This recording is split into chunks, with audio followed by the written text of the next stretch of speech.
ব্রাজিলের রিও দে জেনেরিও শহরের সমুদ্র সৈকতে এক ভিন্ন চিত্রের দেখা মিলল। উৎসুক এক কুকুর লাফিয়ে লাফিয়ে পারদর্শিতার সঙ্গে খেলছে ভলিবল। একের পর এক সঠিকভাবে বল নিক্ষেপ করে তাক লাগিয়ে দিচ্ছে সমুদ্র সৈকতে ঘুরতে আসা সবাইকে। 3 বছর বয়সী প্রতিভাবান এই কুকুরটির নাম ফ্লকি।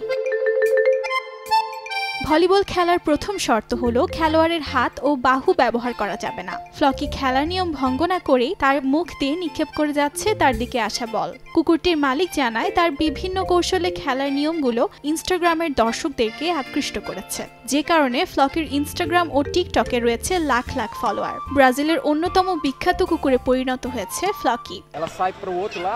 কখনো কখনো সে এমন কিছু করে যা কোনো পেশাদার খেলোয়াড়ও করতে পারে না, যেমন কোর্টে নিজের অবস্থান নিশ্চিত করা। সে সরাসরি বলের দিকে ফিরে বল নিক্ষেপ করতে পারে।